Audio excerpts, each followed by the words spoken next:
మహాపరిశుద్ధుడును మన ప్రభు అయిన యేసుక్రీస్తు ప్రశస్తమైన గణనామానికి మహిమ కలుగును గాక.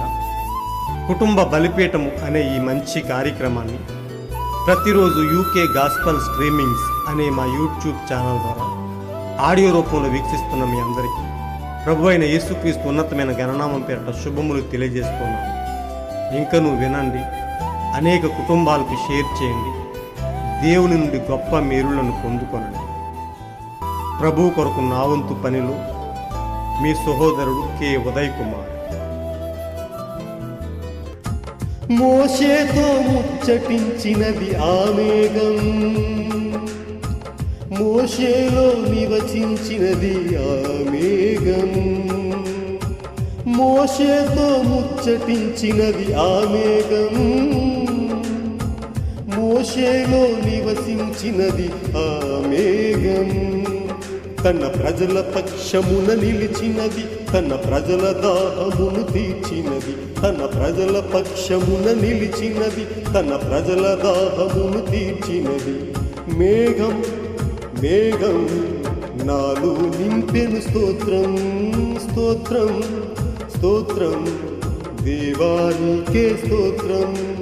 మేఘం మేఘం నాలో నింపెను స్తోత్రం, స్తోత్రం స్తోత్రం దేవానికే స్తోత్రం. ఒక కుటుంబ బలిపీఠం వాల్యూమ్ 1 నుండి 127వ రోజు, మే 7వ తేదీ. అంశము: ప్రవక్త మోషేకి 2 సూచనలు ఇవ్వబడినట్టే నీకును 2 సూచనలు ఇవ్వబడును. ఒక వాక్య భాగాన్ని చదువుదాం. నిర్గమకాండం 4వ అధ్యాయము 8వ వచనం: వారు నిన్ను నమ్మక మొదటి సూచనను బట్టి వినకపోయిన ఎడల 2వ దానిని బట్టి విందురు. ఈ అంశము కొరకు సమకూర్చిన వర్తమాన భాగాన్ని చదివి విందాం. మరి చూడండి, మే 7వ తేదీన ఇండియానాలోని గ్రీన్ మిల్ యొద్ద ప్రభువు దూత నన్ను కలిసిన రాత్రి, అదే రోజు యూదుల కోసం శాంతి ఒప్పందం కుదిరింది. 2500 ఏళ్ల తర్వాత మొదటిసారి వారొక దేశంగా స్థాపింపబడిరి. ఆదికాండంపై ప్రశ్నలు జవాబులు అనే వర్తమాన భాగం నుంచి. ఒకరోజు నేను ఇంటికి తిరిగి వచ్చాను. నా కోటును తీసి ఇంటి చుట్టూ తిరుగుతూ ఉన్నాను. జెఫర్సన్ విల్లోని టబర్నికల్ నందు పియానో వాయించే ఆమె యొక్క సోదరుడు ఆ సమయముందు నా కొరకు బయట ఎదురు చూస్తూ ఉన్నాడు. అతడు అడిగాడు, ఈ మధ్యాహ్నం నేను మాడిసన్కు వెళ్తున్నాను. బిల్లీ, నీవు నాతో వస్తావా? అందుకు నేను, లేదు, రాలేను, నేను గస్తీకి వెళ్ళాలి అని చెప్పాను. నేను ఇంటి చుట్టూ తిరగనారంభించాను. అకస్మాత్తుగా ఆ చెట్టు పైభాగం మొత్తం ఒక్కసారిగా నా మీద పడినట్లు అనిపించింది. నేను దాదాపు మూర్ఛపోయాను. నేను మెట్ల మీద వెనక్కి పడ్డాను. అక్కడే ఆగిపోయాను. ఏదో అయింది అని అనుకున్నాను. వెంటనే నా భార్య కొంత నీరు తీసుకుని బయటకు పరిగెత్తుకుని వచ్చింది. ఆమె అడిగింది, ప్రియా, ఏమైంది? మూర్ఛపోయావా? అందుకు నేను, ఏమీ కాలేదులే అన్నాను. ఒక్క క్షణం ఆగు అని అన్నాను. శ్రీ గిబ్స్ కూడా పరిగెత్తుకు వచ్చాడు. ఆపై అతడు వెనక్కి వెళ్ళిపోయాడు. తన చోటికి వెనక్కి వెళ్ళిపోయాడు. నాకేమీ కాలేదు, నేను బాగానే ఉన్నాను, మీరు వెళ్ళవచ్చు అని చెప్పాను. అప్పుడు ఆమె, నీకేమైంది? ఏదైనా అనారోగ్యానికి గురయ్యావా? అందుకు నేను, లేదు నా ప్రియా, మరలా అదే నాకు సంభవించినది అని చెప్పాను. ఇంకా ఆమెతో ఇలా అన్నాను, చూడు, నా దగ్గర $17 ఉన్నాయి. ఇప్పుడు నేను దేవునితో ఏదో ఒకటి తేల్చుకోబోతున్నాను. నాకు ఇది పదే సంభవించుచున్నది. నేనెంతో విసిగిపోయాను. కావున నేను గ్రీన్ మిల్ వద్ద ఉండే చోటుకి వెళ్ళేదను. నేను ఒక చోటుకి గ్రీన్ మిల్ వద్దకు వెళ్ళాను. నేను బైబిల్ చదువుకున్నాను. నేను ఎంతో ఏడ్చాను. అక్కడ ఏ వెలుగు లేనందున వాక్యాన్ని మూసివేసి తిరిగి ప్రార్థించటం మొదలుపెట్టాను. నేనేడుస్తున్నాను. నేను కూర్చొని అలా చుట్టూ చూశాను. ఆ యవ్వనుడు ఆ బల్బును వెలిగించినట్లుగా నేనున్న ఆ చోటుకి ఒక కాంతి మెరవడం నేను చూశాను. ఎవరైనా వస్తున్నారేమో అని అనుకున్నాను. మరి అక్కడ నేల మీద ఒక పెద్ద కాంతి పడినట్లు, మరి అది ఆ చోటు అంతటిని ప్రకాశిస్తున్నట్లు చేసినది. దాని పైభాగంలో ఒక కాంతి వృత్తం అగ్నిస్తంభం నిలబడి కదులుతూ దాని గుండా దేవుని దూత నడుచుకుంటూ వచ్చెను. అది ఊహ కాదు, ఆయన అక్కడ ఉండెను. నేను ఆయనను చూశాను, ఆయనతో మాట్లాడాను. చేతులు ముడుచుకుని ఒక పెద్ద మనిషి, అతడు చాలా అందంగా కనిపించాడు, నడుచుకుంటూ నా వైపు వచ్చాడు. నేను సర్వశక్తిమంతుడనైన దేవుని సన్నిధి నుండి పంపబడ్డాను. నీవు రోగుల కోసం ప్రార్థించడానికి, ప్రపంచంలోని వివిధ ప్రాంతములకు వెళ్ళడానికి, రాజులు మరియు గొప్ప చక్రవర్తుల కోసం ప్రార్థించడానికి జన్మించావని నీకు చెప్పడానికి నేను వచ్చాను. మరియు స్వస్థతలు, అద్భుతాలు నీ ద్వారా జరుగును. నీ కూటముల యందు గుమికూడును.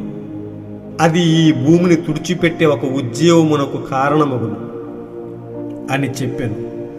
అప్పుడు ఆయన, ప్రవక్త మోషే పరిచర్య నిరూపణకు 2 సూచనలు ఇవ్వబడినవి.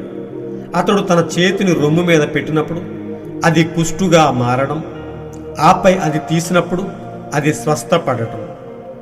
ఇక 2వ సూచన కర్రను పాముగా మార్చడం అని చెప్పాడు. ఇంకా అన్నాడు, అదే విధముగా నీకు కూడా 2 సూచనలు ఇవ్వబడును. వాటిలో ఒకటి, నీవు ఒకని చేతిని నీ చేతిలో తీసుకున్నప్పుడు అతని వ్యాధి ఏమిటో నిర్ధారణ అగును. నీ సొంతంగా నీవేమీ అనుకోకు, అది కేవలం నీకు ఇవ్వబడును. ఆ తరువాత కొంతకాలానికి నీవు యథార్థముగా ఉండినట్లయితే జనుల హృదయాలలో ఉన్న రహస్యాలను, అలాగే వారితో తప్పుగా ఉన్న విషయాలను తెలుసుకోవటం నీకు ఇవ్వబడుతుంది అని ఆయన నాతో చెప్పాడు. ఆరంభ ఆత్మీయ అనుభవాలు అనే వర్తమాన భాగం నుంచి సేకరింపబడిన ఉన్నతమైన అంశం. కుటుంబ బలిపీఠం నుండి ఈ రోజు కొరకు దేవుడు మనకిచ్చిన ఈ యొక్క గొప్ప అంశమును బట్టి ఆయన ఉన్నతమైన నామాన్ని మహిమపరుద్దాం. ఈ అంశంలో దాగి ఉన్న గొప్ప సారాంశాన్ని, గొప్ప భావాన్ని దేవుడు మనకు క్లుప్తంగా వివరించి మనలను ఇంకొంచెం లోతుకు నడిపించినట్లుగా, మనలను ఇంకా ముందుకు నడిపించినట్లుగా ఆయన కృప మనతో ఉండునుగాక. ఈ అంశంలో దాగి ఉన్న భావాన్ని దేవుడు మనకు క్లుప్తంగా వివరించునుగాక. God bless you all. ఈరోజు మీరు చదవాల్సిన అనుదిన వాక్య పఠనము 2వ రాజులు 1, 2, 3 అధ్యాయములు. మహా గొప్ప దేవుడును మన ప్రభు అయిన యేసుక్రీస్తు ప్రశస్తమైన గణనామానికి మహిమ కలుగునుగాక. ప్రియ సోదరి సోదరులారా, ప్రియ స్నేహితులారా, ప్రియ దేవుని బిడ్డలారా, దేవుడు మనలను ప్రేమిస్తూ ఆయన మనలను తన వర్తమానంతో పోషిస్తూ ఆయన మనలో గొప్ప విశ్వాసాన్ని అభివృద్ధి చేయడానికి మనకు అనేక గొప్ప విషయాలను అందిస్తూ దేవుడు దినదినము మనల్ని ముందుకు నడిపిస్తూ ఉన్నాడు. ప్రియ సోదరి సోదరులారా, ఈ కాలానికి దేవుడు పంపిన గొప్ప వర్తమానాన్ని ఏ యోగ్యత అర్హత లేని మనకు ఇచ్చి మనము దానిని, ఆ గొప్ప వాక్యాన్ని వెంబడించడానికి ఆయన మన పట్ల గొప్ప కృపను చూపుతూ ఉన్నాడు. ఈ లోకమంతా ఏదో తెలియని బిజీలో, ఒక గందరగోళంతో కలిసి వెళ్ళిపోతున్న సమయంలో, ఈ అంధకార యుగంలో మన కొరకు దేవుడు గొప్ప వెలుగును పంపించాడు. దేవుడు మన కొరకు పంపిన ఈ సాయంకాలపు వెలుగును బట్టి ఆయన ఉన్నతమైన నామానికి మహిమ కలుగునుగాక. ఈ సాయంకాలపు వెలుగులో మనము ఆయనను వెంబడించడానికి మనకు తగినంత ప్రత్యక్షతనిచ్చి తన వాక్యాన్ని ఆయనే మనకు బయలుపరుస్తూ సామాన్యతలో దాగి ఉన్న ఆ గొప్ప దేవుడు తనను తాను మనకు ప్రత్యక్షపరుచుకుంటూ మనలను ముందుకు నడిపిస్తూ ఉన్నాడు. ఓ ప్రియ సోదరి సోదరులారా, మనం ఎంతో ధన్యులమై ఉన్నాం. ఆయన మనకు దేవుడిగా కలిగి ఉండటం మనకెంతో ధన్యత అయి ఉన్నది. రాబోయే ఆ భయంకరమైన ఉగ్రత నుండి తప్పించుకోవడానికి మనకు ఏకైక మార్గం ఈ గడియకు పంపబడిన యొక్క గొప్ప వాక్యమై ఉన్నది. ప్రియ సోదరులారా, దేవుడు మనల్ని ప్రేమించి ఈ గడియ కొరకు మనము నశించిపోకుండా ఉండాలని ఆయన గొప్ప ప్రవక్తను పంపించాడు. ఆయన గొప్ప ప్రవక్తను పంపి ఆయన ఆ ప్రవక్తతో బాల్యము నుండే కదులుతూ ముందుకు నడిపిస్తూ బాధ్యత గల దేవుడుగా ఆయనతో ఉండి నడుస్తూ ఏ అపవిత్రత ఆయనను ముట్టకుండా బాల్యము నుండే పవిత్రంగా కాపాడుకుంటూ వచ్చిన గొప్ప ఆత్మస్వరూపుడు ఆయన. ఈ కాలానికి పంపబడిన ప్రవక్త ఆ కెంటకీలో ఆ చెక్క గదిలోనికి, ఆ పేద ఇంటిలోనికి ఆ వెలుగు వచ్చి ఆయనను తాకినట్టుగా మనం చూసాం. అక్కడ ఉన్నవారందరూ ఆశ్చర్యానికి గురయ్యారు. వారందరూ కలవరం చెంది తొందరపడినట్టుగా మనం చూసాం. ఇంకా సూర్యుడు ఉదయించక ముందే ఆ తెల్లవారుజామున ఆ గొప్ప వెలుగు ప్రవేశించిందని మనం అనేక రకాలుగా విన్నాం, చదువుకున్నాం. నిశ్చయంగా మన ప్రవక్తను వెంబడించిన అదే గొప్ప వెలుగు ఈరోజు మనకు ముందుండి, మనకు పంపబడిన గొప్ప వాక్యమై ఉండి మనలను కూడా వెలిగిస్తూ ఉన్నది. ప్రియ సోదరులారా, ఈరోజు మనకిచ్చిన ఈ యొక్క అంశంలో దాగి ఉన్న చిన్న భావాన్ని క్లుప్తంగా తెలుసుకుందాం. ఒకరోజు మన ప్రవక్త విలియం బ్రెన్హామ్ జీవితంలో జరిగిన ఆ గొప్ప సన్నివేశాన్ని ఇక్కడ వివరించడం జరిగింది. దానిని మనం చదువుకున్నాం. అయితే ఆయన మే 7వ తేదీన ఇండియానాలోని గ్రీన్ మిల్ వద్ద ప్రభువు దూత నన్ను కలిసిన రాత్రి అని చెప్తున్నాడు. ఒక గుహలో కలవరంతో ప్రార్థిస్తున్నప్పుడు దేవుని వైపు ఆయన ముఖాన్ని ఎత్తి ఏడుస్తూ ప్రార్థిస్తున్నప్పుడు దేవుని దూత వచ్చి ఆయనను కలుసుకున్నట్టుగా మనం చదువుకున్నాం. ప్రియ సోదరులారా, నిజంగా చెప్పాలంటే మన ప్రవక్త అనేక మంది చేత హేళన చేయబడుతూ, దూషించబడుతూ, గేలి చేయబడుతూ, ఎంతో అపహాస్యం చేయబడుతూ వచ్చాడు. బాల్యము నుండే ఆయనను వెంబడిస్తున్న ఆ యొక్క దేవుని దూత ఆయనతో మాట్లాడుతూ, ఆయనను కాపాడుతూ, దేవుడు ఆయన పట్ల కలిగి ఉన్న గొప్ప బాధ్యతను గురించి మనం ఆలోచించినట్లయితే ఎంతో ఆశ్చర్యం కలుగుతున్నది. దేవుడు ఆయనను ఒక కారణంతో పంపాడు. ఈ గడియ కొరకు ఆయనను గొప్ప ప్రవక్తగా పంపాడు. ప్రవక్తలుగా మధ్యలో చేయబడరు కానీ ప్రవక్తలుగానే పుడతారని వాక్యం చెప్తూ ఉన్నది. ఈ అంధకార యుగంలో నుంచి, ఈ పాప దాస్యం నుండి దేవుడు మనలను విడిపించడానికి, మనలను విమోచించడానికి, మనలను బయటకు రప్పించడానికి గొప్ప ప్రవక్తను పంపాడు. ప్రియ సోదరులారా, ఆ రోజు మోషే ఇశ్రాయేలీయులను ఐగుప్తు నుండి బయటకు నడిపించినట్టుగానే ఈరోజు ఈ కాలానికి, ఈ అంధకార యుగంలో నశించిపోతున్న మన కొరకు మనలను మరణంలోని జీవంలోనికి నడిపించడానికి ఈ గొప్ప ప్రవక్త వచ్చినట్టుగా మనం చూస్తూ ఉన్నాం. ప్రియ సోదరులారా, ఇక్కడ మనం చదువుకున్నాం, అకస్మాత్తుగా ఆ చెట్టు పైభాగం మొత్తం ఒక్కసారిగా నా మీద పడినట్లు అనిపించింది. నేను దాదాపు మూర్ఛపోయాను. నేను మెట్ల మీద వెనక్కి పడ్డాను. అక్కడే ఆగిపోయాను. ఏదో అయ్యింది అని అనుకున్నాను. ప్రవక్తను బాల్యం నుండి వెంబడిస్తున్న అదే ఆత్మది, సుడిగాలి నుండి మాట్లాడిన అదే ఆత్మ, ఆ బూరుగు చెట్టు మీద నుండి మాట్లాడిన అదే ఆత్మ, బాల్యం నుండి వెంబడించిన అదే గొప్ప వెలుగది, అదే దేవుని దూత అయి ఉన్నది. ఆయనను అనేక విధాలుగా దర్శించిన ఆత్మ అదే అయి ఉన్నది. అయితే ప్రజలందరూ అన్నారు, మన ప్రవక్త గారికి కలిగిన దర్శనాలను తన తోటి సేవకులతో పంచుకున్నప్పుడు వారందరూ అపహాస్యం చేసినట్టుగా మనం చూస్తూ ఉన్నాం. నీకు కలిగిన దర్శనాలు కేవలం అపవిత్రాత్మల వల్ల కలుగుతున్నాయని, దురాత్మల వల్ల కలుగుతున్నాయని, అది కేవలం నీ భ్రమని ప్రవక్తను ఎంతో కలవరానికి గురి చేశారు. ప్రవక్తను ఎంతో గేలి చేశారు. ఆయనను అభిషేకించిన సేవకుడు కూడా రాయ్ డేవిస్ గారు దాన్ని తప్పుపట్టినట్టుగా మనం చూస్తూ ఉన్నాం. ఆయనకు కలిగిన దర్శనాలను కేవలం ఒక భ్రమని, ఊరకనే ఉండుమని, అనవసరమైన కలలు కనొద్దని తనను అభిషేకించిన ఆ బోధకుడు కూడా అన్నట్లుగా మనం చూసాం. ఇలాంటి పరిస్థితుల్లో ఒంటరిగా అయిపోయిన మన ప్రవక్త ఎంతో కలవరపడుతూ ఆ దర్శనాలు అవన్నీ దేనివల్ల కలుగుతున్నాయో తెలియని వాడై ఎంతో కలవరానికి గురయ్యాడు. వీరందరూ హేళన చేస్తూ ఉన్నారు. తన తోటి సేవకులందరూ అపహాస్యం చేస్తున్నారు. ఆయనకు అర్థం కాని పరిస్థితిగా మారింది. అయితే ఎంతో వేదన చెందుతూ నా పరిచర్య అంతా దేవునికి వ్యతిరేకంగా జరుగుతుందేమోనని భయపడుతూ వేదనకు గురయ్యేవాడు. అలాంటి పరిస్థితుల్లో అనేకసార్లు వెంబడించిన అదే ఆత్మ, అదే అగ్నిస్తంభము, అదే దూత ఇప్పుడు కూడా ఆయనను దర్శించినట్టుగా మనం చూస్తూ ఉన్నాం. అకస్మాత్తుగా చెట్టు పైభాగం మొత్తం ఆయన మీద పడినట్లు అనిపించడం, ఆయన మూర్ఛిల్లిపోవడం, ఎంతో కంగారు పడినట్టుగా మనం చూసాం. అయితే వెంటనే నా భార్య కొంత నీరు తీసుకుని బయటకు పరిగెత్తుకుని వచ్చింది. ఆమె అడిగింది, ప్రియా ఏమైంది, మూర్ఛపోయావా? అందుకు నేను అన్నాను, ఏమీ కాదులే అని అన్నాను. నీకేమైంది, ఏదైనా అనారోగ్యానికి గురయ్యావా? లేదు నా ప్రియ, మరలా అదే నాకు సంభవించినది.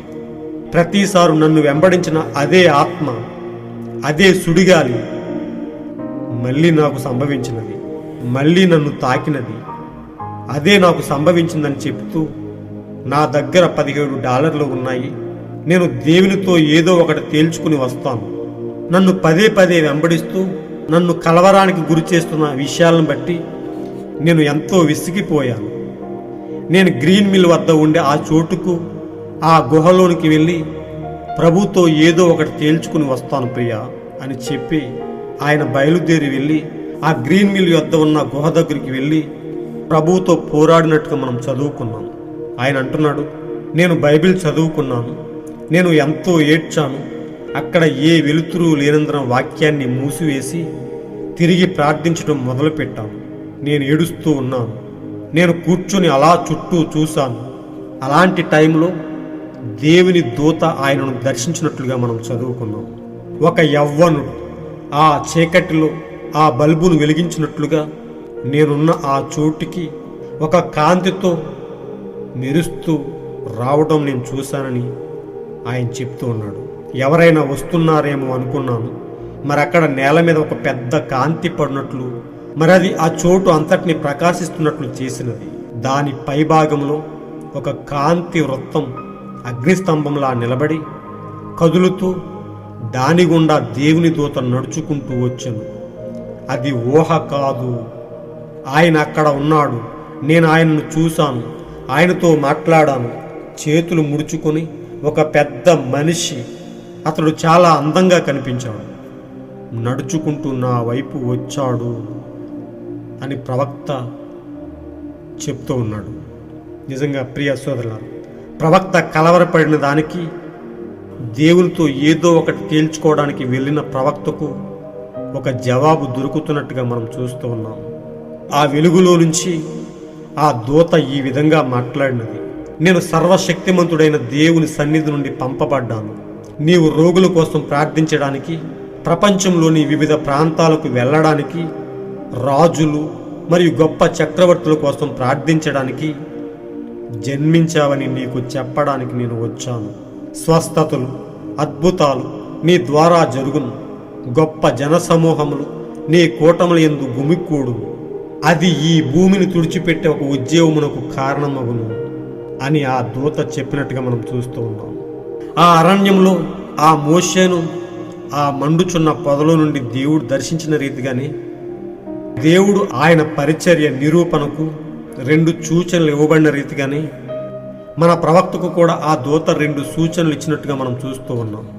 మోషే ఐగుప్తు నుండి ఇశ్రాయేలు ప్రజలను బయటకు విడిపించడానికి ఒక రక్షకుడుగా దేవుడు మోషేను పంపాలని ఆయనను దర్శించినప్పుడు మోషే అన్నాడు, నేను నోటి మాంద్యం గలవాడును, నా మాట ఎవరు వింటారు అని దేవునితో అన్నప్పుడు దేవుడు అన్నాడు, మానవుడి నోటిని నిర్మించిన వాడు ఎవరు? నీ నోటికి నేను నోరుగా ఉండి నేను మాట్లాడతాను అని దేవుడు చెప్పినట్టుగా వాక్య భాగంలో మనం చదువుకున్నాం. మోషే అన్నాడు, ప్రభువా నీవు నాతో ఉన్నావంటకు నిరూపణ ఏంటి, రుజువు ఏంటి అని అడిగినప్పుడు, నీవు నాతో ఉన్నావని ప్రజలు నన్ను ఎలా నమ్ముతారని దేవుణ్ణి అడిగినప్పుడు దేవుడు మోషేకు 2 సూచనలు ఇచ్చినట్టుగా మనం చూస్తూ ఉన్నాం. అతడు తన చేతిని రొమ్ము మీద పెట్టినప్పుడు అది కుష్టుగా మారడం, ఆపై అది తీసినప్పుడు అది స్వస్థపడటం, అలాంటి 2 సూచనలు మోషేకు దేవుడిచ్చి ఇజ్రాయేల్ ప్రజలను ఆ ఐగుప్తు దాస్యం నుండి బయటకు విడిపించడానికి పంపించినట్టుగా మనం చూస్తూ ఉన్నాం. ప్రియ సోదరులారా, అదే మాదిరిగా ఈ కాలానికి, ఈ అంధకార యుగంలో, ఈ పాపమనే దాస్యములో, ఈ ఐగుప్తు అనే లోకంలో నుండి మనలను బయటకు రప్పించడానికి, మనలను విడిపించడానికి ఈ కాలపు మోషేను కూడా, అనగా మన ప్రవక్తకు కూడా 2 సూచనలు ఇచ్చి ఆయన పంపించినట్టుగా మనం చూస్తూ ఉన్నాం. ప్రవక్త అన్నాడు, మోషే అన్న మాదిరిగానే నేను విద్య లేనివాడును, నేను కేవలం స్కూల్ గ్రామర్ మాత్రమే తెలిసిన వాడును, నేను సరిగా ఆంగ్లంలో మాట్లాడలేని వాడును, సరిగా పదాలను కూడా ఉచ్చరించలేని వాడును, అనగా నోటి మాంద్యం కలిగిన వాడును. మోషే అన్న రీతిగానే మన ప్రవక్త కూడా అన్నట్టుగా మనం చూస్తూ ఉన్నాం. అయితే ఆ దూత చెప్పాడు, ప్రవక్త మోషే పరిచర్య నిరూపణకు 2 సూచనలు ఇవ్వబడిన రీతిగానే నీకు కూడా 2 సూచనలు ఇవ్వబడతాయి. వాటిలో ఒకటి, నీవు ఒకని చేతిని నీ చేతిలో తీసుకున్నప్పుడు అతని వ్యాధి ఏమిటో నిర్ధారణ అగును. ఒక వ్యాధిగ్రస్తుడి యొక్క కుడి చేతిని ప్రవక్త యొక్క ఎడమ చేతిలో తీసుకున్నప్పుడు ఒక ప్రకంపనల ద్వారా ఆ వ్యాధి నిర్ధారణ అవుతుందని దేవుడు చెప్పాడు. ఆ చేతిని పట్టుకున్నప్పుడు ఆ ప్రకంపనలు తగ్గి మామూలు స్థితికి వస్తే ఆ వ్యక్తి స్వస్థపడతాడు అనే దానికి నిరూపణ అయి ఉన్నది, నిర్ధారణ అయి ఉన్నది. ఒకవేళ ఆ ప్రకంపనలు అలాగే వస్తుంటే నీవు అతన్ని దీవించి ముందుకు సాగిపో అని దేవుడు చెప్తున్నట్టుగా మనం చూసాం. ప్రవక్త అన్నాడు, ఒకవేళ అది ప్రజలు నమ్మకపోతే అని దేవుణ్ణి అడిగినప్పుడు, నీవు యథార్థముగా ఉండినట్లయితే జనుల హృదయాలలో ఉన్న రహస్యాలను, అలాగే వారితో తప్పుగా ఉన్న విషయాలను తెలుసుకోవడం నీకు ఇవ్వబడుతుంది. ఒకవేళ ముందు దానిని బట్టి వారు నిన్ను నమ్మకపోతే రెండవ దానిని బట్టి ఖచ్చితంగా నిన్ను విశ్వసిస్తారు, నీ యందు విశ్వాసం ఉంచుతారు, ఈ కాలానికి పంపబడిన ప్రవక్తగా నిన్ను గుర్తిస్తారని ప్రవక్త యొక్క పరిచర్యకు నిరూపణగా ఇవ్వటం జరిగింది. ప్రవక్త అన్నాడు, ఆ సేవకులందరూ నన్ను హేళన చేస్తున్నారు, నేను అపవిత్రాత్మల ద్వారా, దెయ్యాల వలన దర్శనాలు కలుగుతున్నాయని వారు నన్ను అంటున్నారని చెప్పినప్పుడు ఆ దూత ఒక సందర్భాన్ని గుర్తు చేసినట్టుగా మనం చూసాం. యేసు ప్రభువును కూడా ఆ శాస్త్రులు, పరిసయ్యులు, యేసు ప్రభువు కూడా తిరిగిన వారు దేవుణ్ణి తప్పు పట్టాలని, యేసు ప్రభువును తప్పుగా చిత్రీకరించాలని, తప్పుగా నిరూపించాలని, ఆయన చేసే అద్భుతాలు, ఆయన చేసే స్వస్థత కార్యాలు, ఆయన చేసే గొప్ప కార్యాలన్నీ బయల్జెబూబు వల్ల కలుగుతున్నాయని వారు అన్నట్టుగా గుర్తు చేశారు. యేసు ప్రభువుని నిందించి దూషించిన వారు ఈరోజు నిన్ను కూడా దూషిస్తారు. ఈరోజు నీ పరిచర్యలు కూడా అదే సమస్యలను ఎదుర్కొంటావు అని చెప్పినప్పుడు ఓ ప్రవక్త ఎంతో బలాన్ని పొందుకున్నాడు. ప్రియ సోదరులారా, ఇంకెన్నడూ ప్రవక్త కలవరానికి గురవ్వకుండా దేవుడు పంపబడిన దూత చేత తన పరిచర్యను రుజువు చేసుకుని ఎంతో బలాన్ని పొందుకొని వెనుదిరిగి చూడకుండా దేవుని కొరకు ముందుకు సాగిపోయినట్టుగా మనం చూస్తూ ఉన్నాం. ఆయన ఆ ముందు జరిగిన దర్శనాల కంటే కూడా ఆ తర్వాత ఎన్నో గొప్ప దర్శనాలను చూస్తూ దేవునితో ఎంతో ముందుకు సాగుతూ అనేక విధాలుగా దేవుని నుండి దర్శనాలు పొందుకుంటూ ఎంతో గొప్ప బయలుపాటును పొందుకుంటూ ఈ కాలానికి గొప్ప వాక్యాన్ని ముందుకు తీసుకొచ్చినట్టుగా మనం చూస్తూ ఉన్నాం. ఎంతో గొప్ప ప్రత్యక్షతను తెచ్చినట్లుగా మనం చూస్తూ ఉన్నాం. దేవుడు ఆయనకు గొప్ప వాక్యాన్ని ఇచ్చాడు. తన వధువును సిద్ధపరచడానికి ఈ చివరి గడియలో, ఈ లవోదికే సంఘకాలంలో తన వధువును సిద్ధపరచడానికి దేవుడు ఆయనకు వాక్యమనే పెండ్లి వస్త్రాలను ఇచ్చి మనలను నడిపించడానికి, మనలను ఆయన కొరకు సిద్ధపరచడానికి అనేక దర్శనాల ద్వారా ఎంతో గొప్ప వాక్యాన్ని మన కొరకు తెచ్చినట్లుగా మనం చూస్తూ ఉన్నాం. ప్రియ సోదరులారా, మనం ఎంతో ధన్యులమై ఉన్నాం. అలాంటి గొప్ప ప్రవక్తను బట్టి దేవునికి మనం ఎంతో రుణస్థులమై ఉన్నాం. వాక్యము తెలియక నశించిపోతున్న ఎంతోమంది లోకంలో ఉండగా ఏ యోగ్యత అర్హత లేని మనలను దేవుడు ప్రేమించాడు. మన కొరకు గొప్ప వాక్యాన్ని పంపించాడు. ఆ వాక్యాన్ని మనం వెంబడిస్తూ దేవుని యొక్క గొప్ప శక్తిని ఆశ్రయించవలసిన వారమై ఉన్నాము.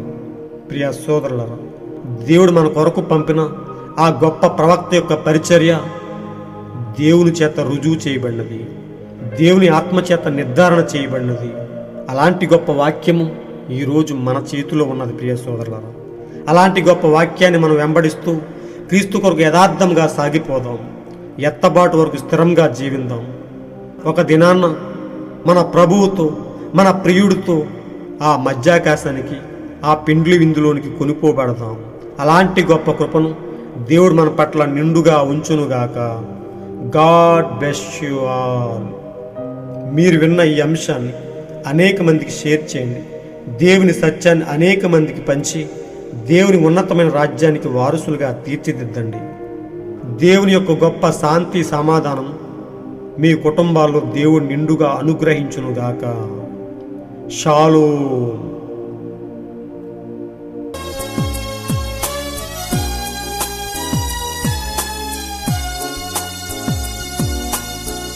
బ్రహ్మంతో మాటలాడినది ఆ మేఘం, బ్రహ్మంలో నివసించినది ఆ మేఘం.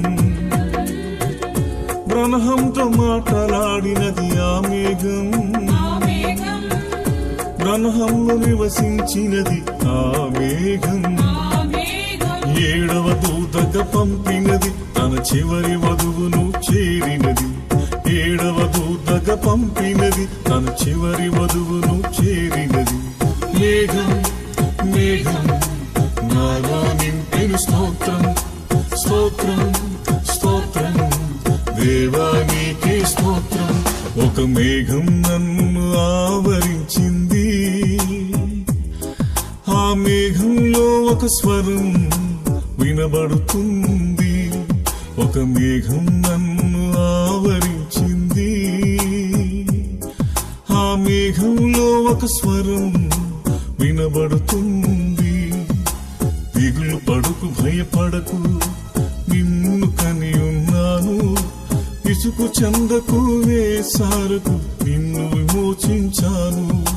దిగులు పడుకు, భయపడకు, నిన్ను కని ఉన్నాను. ఇసుకు చెందకు, వేసారకు నిన్ను విమోచించాను. మేఘం మేఘం నాలో నింపెను స్తోత్రం, స్తోత్రం స్తోత్రం దేవా నీకే స్తోత్రం. మేఘం మేఘం నాలో నింపెను స్తోత్రం, స్తోత్రం